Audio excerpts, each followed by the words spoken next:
Bom dia, terceiro ano. Nós vamos dar início hoje à nossa aula de geografia, ok? Hoje, 18/10/2021, uma segunda-feira, certo? No nosso manual de geografia, vem dizendo assim: atitudes para o consumo consciente.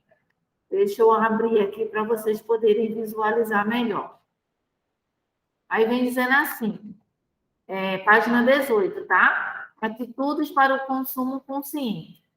Durante as discussões em aulas sobre a importância da preservação dos recursos naturais, Emília fez a seguinte pergunta: o que podemos fazer para preservar os recursos naturais renováveis, renováveis e não renováveis? Porque nessa unidade a gente veio estudando sobre essa questão da consciência, né, da preservação, do consumo consciente, né?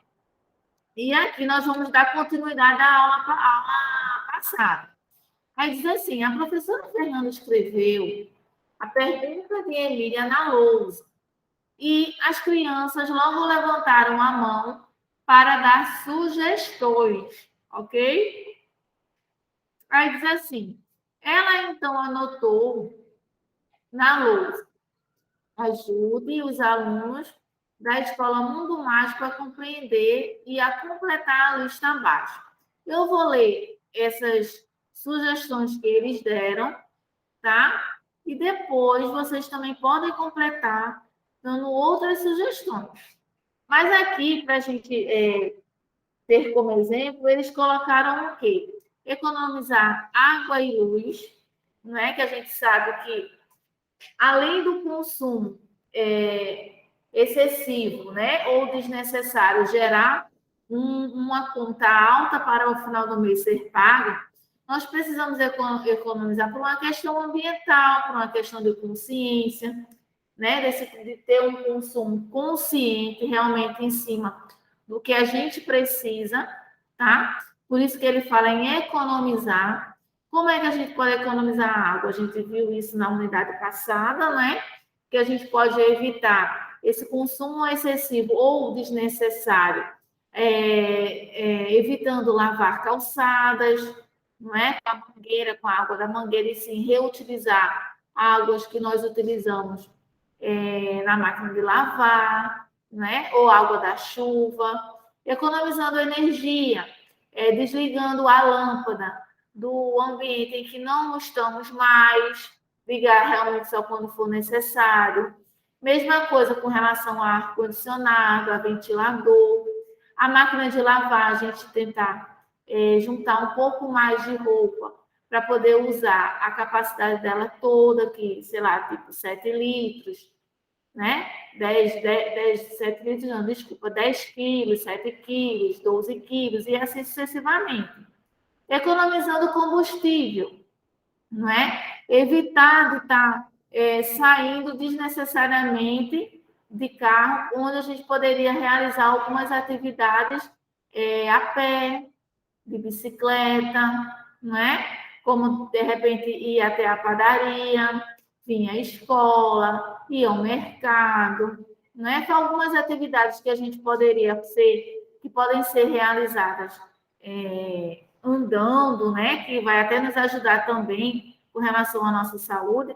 É uma maneira que a gente tem de economizar combustível, não é? Fazer a carona coletiva. O que é a carona coletiva?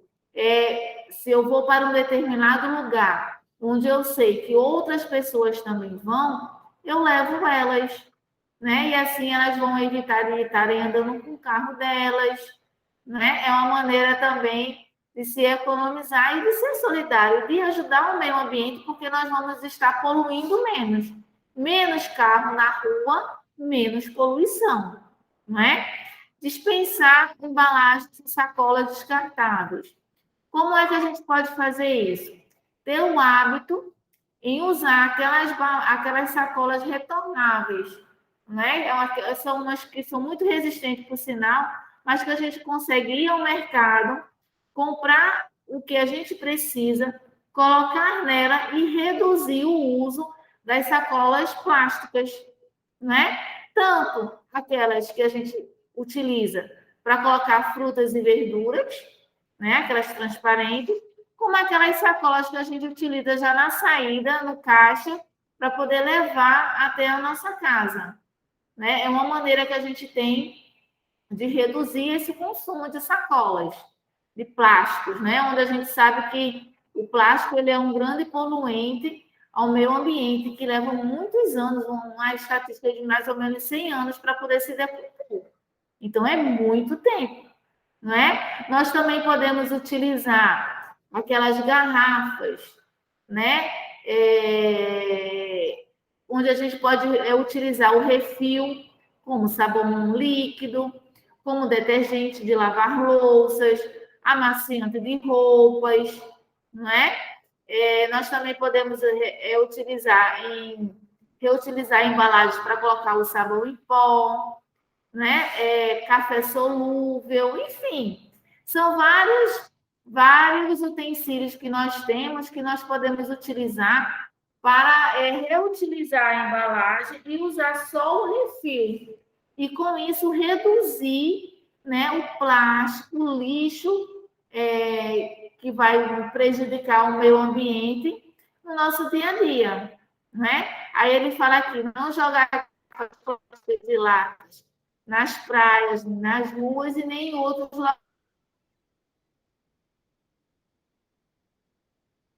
locais impróprios, porque o lixo, o lixo. Ah, mas eu não tenho, por onde eu estou, passando onde eu estou, onde eu estive, não tem um lixeiro, tem um balde de lixo. Guarda aquela embalagem ou guarda aquela latinha e quando chegar no local propício, você faz o descarte dela, né? Mas jamais jogar no chão, porque a gente sabe que vai estar prejudicando e contaminando o nosso meio ambiente, né? Aí vem dizendo assim, consumo e consumismo. Você sabe qual é a diferença? Aí vem dizendo, consumo é o nome dado à ação de adquirir produtos que são necessários no seu dia a dia. Assim, ele pode ser feito de maneira consciente, quando compramos apenas aquilo de que precisamos, aí é o consumo, tá? Eu comprar, seja um alimento, seja na área de higiene pessoal, ou na área de produtos de limpeza, ou vestiário, calçado, enfim. Seja qual for a área, o consumo é eu comprar aquilo que eu estou precisando. Consumismo, por outro lado, é o nome que damos ao consumo em excesso de produtos supérfluos, ou seja, a compra de produtos dos quais não necessitamos, que apenas atendem ao nosso desejo de ter. Então, a diferença é, o consumismo é eu comprar o que eu não estou precisando. Ou se eu preciso de um objeto, eu compro dois. Eu preciso de um sapato preto, eu vou e compro dois sapatos pretos. Né? Então, isso é um consumismo, é comprar além do que eu preciso. Né? E supérfluo é aquilo que é desnecessário. Tudo que me é desnecessário, que eu posso passar sem, naquele momento, naquela situação, é supérfluo. Tá? Aí diz assim, você sabia que o consumismo gera diferentes impactos ambientais? Além dos gases emitidos pelas indústrias, quando consumimos produtos em excesso, também produzimos uma grande quantidade de lixo. Professora, então o consumo é uma coisa ruim, não é? Consumo não. O consumo não. O consumismo sim. O consumo, ele é o necessário. Lembra que a gente viu lá em cima que o consumo é o comprar o que nós estamos precisando?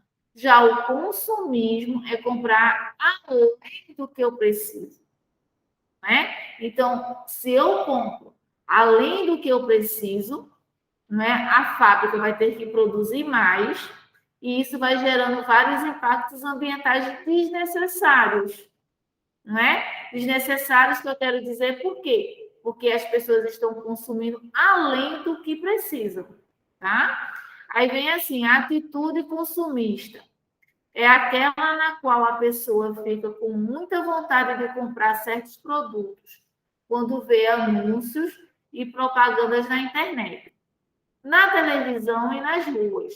E sempre acaba comprando coisas novas das quais não precisava, né? Então, é isso que o consumismo está falando aqui em cima, né? O consumismo. E atitudes consumistas é quando eu vejo aquela propaganda e fico me coçando para comprar aquela mercadoria, aquele item, né? Muitas vezes sem necessidade, sem precisar, para encostar em algum lugar lá na nossa casa. Aí diz assim, às vezes pode ser difícil resistir às propagandas de brinquedos, roupas, utensílios e até mesmo de alimentos. Isso porque temos contato com essas propagandas todos os dias por meio da televisão, da internet principalmente nas ruas, quando passamos por algumas áreas comerciais. Naturalmente, ficamos com vontade de consumir tudo o que encontramos. Nessas horas, é importante se fazer o seguinte: perguntar, fazer a seguinte pergunta: eu realmente preciso desse produto? Quando a gente se sente com aquela vontade, aquela coceirinha de comprar algo, para a gente realmente saber se é uma necessidade de consumo ou é uma atitude consumista, a gente pode fazer essa pergunta: eu realmente preciso desse produto? Não é? Por exemplo, será que eu preciso mesmo desse grampeador? Eu tenho esse, laranja. Será que eu realmente preciso desse grampeador, desse preto? Se eu já tenho um, por que eu preciso de outro? Entendeu? Então, às vezes, a gente já tem até um item, um produto, uma mercadoria, um alimento na nossa casa, mas por achar bonito, por influência, às vezes a gente quer comprar outro. Será que eu preciso? Naquele momento, será que eu estou precisando? Então, isso são algumas táticas, né, que a gente pode fazer para não cair no consumismo, tá certo? Aí nós temos assim, outras leituras.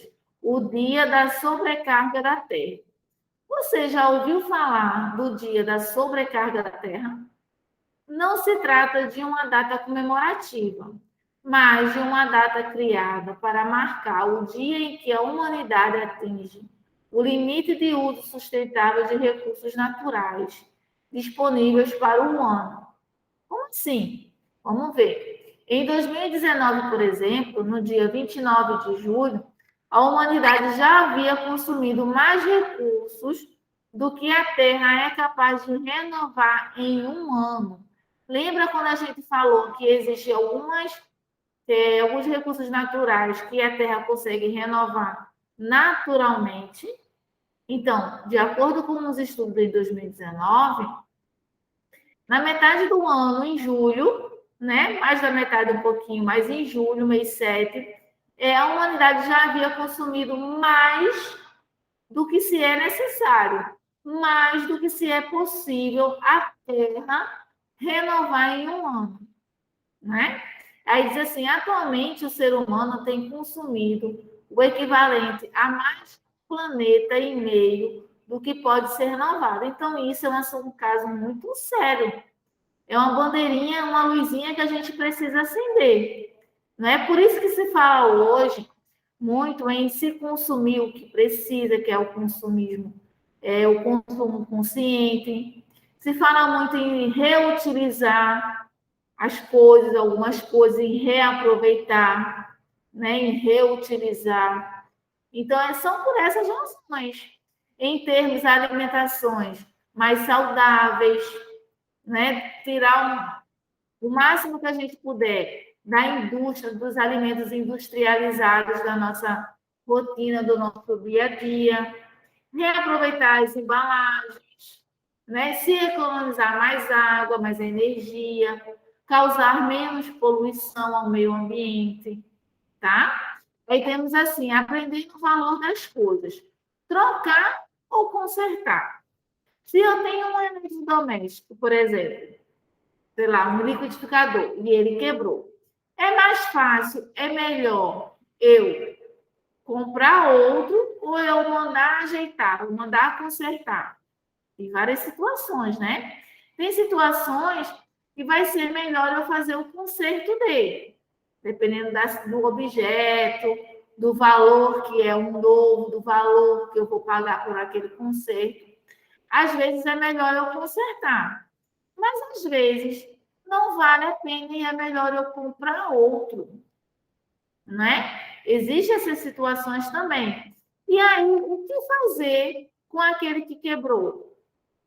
Vou jogar onde esse liquidificador, por exemplo, que eu usei como um exemplo, né? A gente precisa fazer. Se tiver uma coleta seletiva próxima à sua casa, ou o seu município faz uma coleta seletiva, então o interessante é que você separe para a coleta seletiva e ali, na coleta seletiva, vai ter um outro reuso para aquele liquidificador, tá? Vai aproveitar, às vezes, alguma peça, ou vai reutilizar alguma coisa daquele liquidificador para fazer algo, tá? E mesmo assim seria com outro objeto qualquer, tá? Caso não tenha a reciclagem, né, no seu bairro, no seu município, então separa aquele objeto e o caminhão do lixo, né, vai dar um destino, ele vai levar para um lugar diferenciado do lixo doméstico, tá? Ou ainda também tem alguns bairros que tem aquelas pessoas que fazem que fazem coleta de materiais, de móveis, de utensílios que as pessoas não querem mais e acabam levando também ou para revender, ou às vezes até para reutilizar em alguma situação, porque às vezes é uma pessoa que sabe consertar, aí conserta e vai aproveitar, vai usar aquele aparelho, enfim. São pessoas também que têm, que a gente pode se fazer valer, que a gente pode solicitar para poder dar um destino diferenciado àquele objeto, àquele eletrodoméstico, aquela pilha, aquele celular, aquela bateria de computador, né? A bateria também de celular, né? Que são lixos que nós devemos descartar de maneira correta. Para fazermos a escolha certa entre trocar ou consertar, é preciso pensar nas vantagens e nas desvantagens de cada uma dessas opções. E você, costuma pensar se deve trocar ou consertar quando alguma coisa se quebra? Assinar e a seguir o quadro, né? Aí, isso são atividades que nós vamos fazer na próxima aula. Lembrando, tá? Lembrando que na próxima aula nós vamos fazer exercícios, tá certo? Do manual. Porque nós estamos assim, ó, cheios de exercícios do manual, né? Porque a gente vinha trabalhando com ele através do quadro e não fazendo os exercícios, né? E fazendo exercício do caderno de atividades. Então, semana que vem, certo? Nós vamos atualizar o nosso manual. Aí nós temos assim, integrando com a história. Muitas vezes a tecnologia é vista como a grande vilã do meio ambiente. Isso porque ela sempre é relacionada ao consumo e à destruição dos recursos naturais para a produção de computadores, celulares, televisores, entre outras tecnologias. Contudo, os recursos tecnológicos, quando utilizados de maneira consciente, podem ajudar os seres humanos no desenvolvimento de seu trabalho e também na preservação de recursos naturais. É verdade. A gente sabe que a tecnologia ela pode vir ajudar, mas ela também pode vir a atrapalhar. Uma das formas de o ser humano utilizar a tecnologia a favor da preservação dos recursos naturais é por meio dos satélites. Essa tecnologia contribui para a preservação dos recursos naturais, porque auxilia a detectar áreas desmatadas, como rios poluídos e até mesmo os índices de poluição atmosférica. Esse tipo de informação é importante para cientistas, especialistas e governos saberem onde será necessário intervir para proteger o ambiente e os recursos naturais. Então, em algumas situações, ela vai nos auxiliar, ela vai nos ajudar, não é, a ter algumas informações e também facilitar o trabalho em algumas situações com relação à mão de obra, ok? Então, essa foi a nossa aula de geografia, desculpa. Alguma dúvida, vocês anotem, a gente tira na próxima aula, tá certo? Espero que tenham gostado, tenham entendido. E qualquer dúvida a gente vai se falando, tá bom? Então, por hoje, a gente encerra por aqui, tá? Uma boa tarde para vocês, bons estudos, boa semana e fiquem com Deus. Beijo no coração de vocês. Tchauzinho.